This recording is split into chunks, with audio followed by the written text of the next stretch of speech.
ప్రభుత్వ హయాంలో చేనేత రంగం పూర్తిగా కుదేలైపోయింది. ఎన్నికల ముందు ఆప్కోను ప్రక్షాళన చేస్తానని చెప్పిన జగన్ రెడ్డి తీరా అధికారంలోకి వచ్చాక చివరకు చేనేత సహకార సంఘాలను నిర్వీర్యం చేశారు. అధికారంలోకి రాగానే మడమ తిప్పేసి కోలుకోలేని దెబ్బతీశారు. జగన్ రెడ్డి హయాంలో ఆప్కో కుంభకోణాలకు నిలయంగా మారింది. రాజకీయ అవసరాల కోసం జనం సొమ్ము స్వాహా చేసేశారు. అవసరం లేని క్లాత్ కొనుగోలు చేసి గోడౌన్లో నిల్వ చేశారు.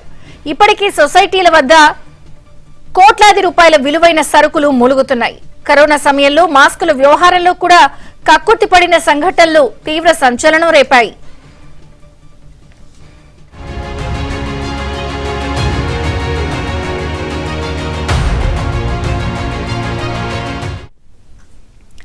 ఆప్కో సంస్థను 1976 సంవత్సరంలో ఏర్పాటు చేశారు. చేనేత కార్మికులు నేసిన వస్త్రాలను మార్కెట్లో అమ్మి వారికి లాభాలు ఇచ్చేందుకు సహకార సొసైటీలను ప్రోత్సహించేందుకు ఆప్కోను ఏర్పాటు చేశారు.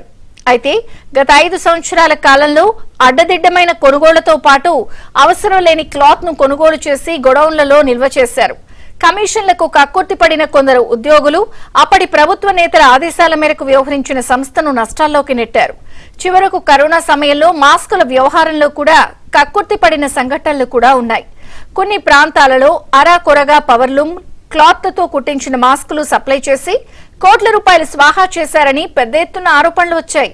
మాస్క్ ను తయారు చేయాలంటే 12 రూపాయల వరకు పడుతుందని తేలింది. కానీ 31 రూపాయలకు ప్రభుత్వానికి అమ్మినట్లు చూపించి నిధులు స్వాహా చేశారని ఆరోపణలు వెల్లువెత్తుతున్నాయి.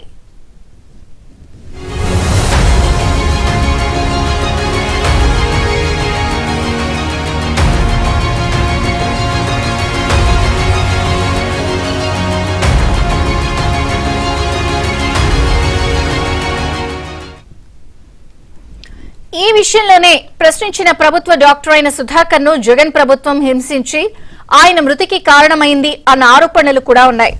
డాక్టర్ సుధాకర్ మాస్కుల కొరతపై ప్రశ్నించడం, ఆ తర్వాత జగన్ ప్రభుత్వం అతడివి తప్పుడు అభియోగాలని చెప్తూ వేటు వేయడం జరిగిపోయాయి.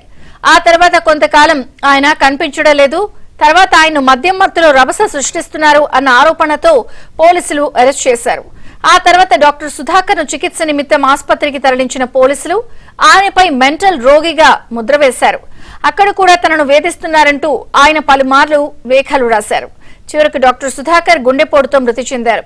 డాక్టర్ సుధాకర్ ది ముమ్మాటికి ప్రభుత్వ హత్యే అంటూ అప్పట్లో తీవ్ర దుమారం చెలరేగింది.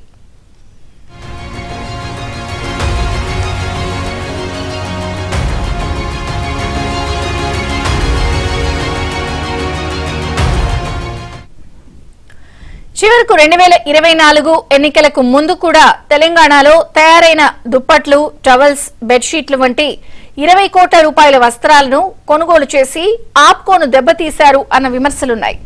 ఈ కొనుగోళ్లలో 30% నిధులు చేతులు మారాయి అన్న ఆరోపణలున్నాయి.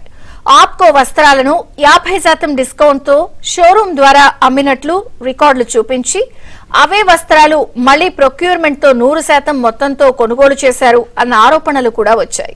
దీంతో ఆప్కోను నమ్ముకున్న నేతన్నలు అప్పుల పాలయ్యారు. వేలాది సొసైటీలు ప్రస్తుతం సింగిల్ డిజిట్ కు పడిపోయాయి. అటు మంగళగిరి, విజయనగరం, కర్నూలు, విశాఖ, విజయనగరం గోడౌన్లలోని వస్త్ర నిల్వలపై విచారణ జరపాలని చేనేత సంఘాల నేతలు డిమాండ్ చేస్తున్నారు.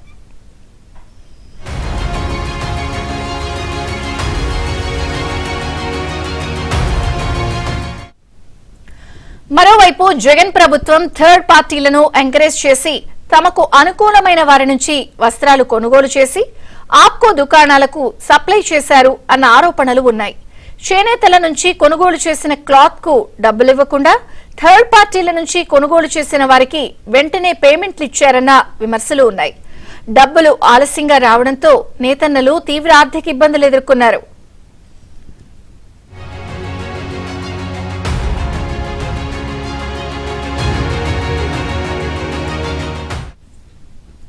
దీంతో పాటు రాజీవ్ విద్యా మిషన్ ద్వారా స్కూల్ పిల్లలకు యూనిఫామ్ కోసం 18 లక్షల మీటర్ల వస్త్రాలు కొనుగోలుకు ఆప్కో ఆర్డర్ ఇచ్చారు.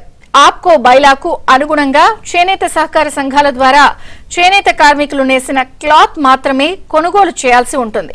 అయితే అందుకు విరుద్ధంగా అప్పట్లో ఒక కీలక మహిళా మంత్రి భర్త ద్వారా పవర్ లూమ్స్ క్లాత్ ను కొని ఆప్కో గోడౌన్లో నిల్వ చేశారు అన్న ఆరోపణలు కూడా వెలువెత్తాయి.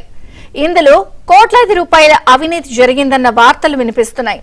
ఆ మహిళా మంత్రి ఆమె భర్త జరిపిన కుంభకోణంపై విచారణ జరిపించాలి అన్న డిమాండ్లు కూడా వినిపిస్తున్నాయి.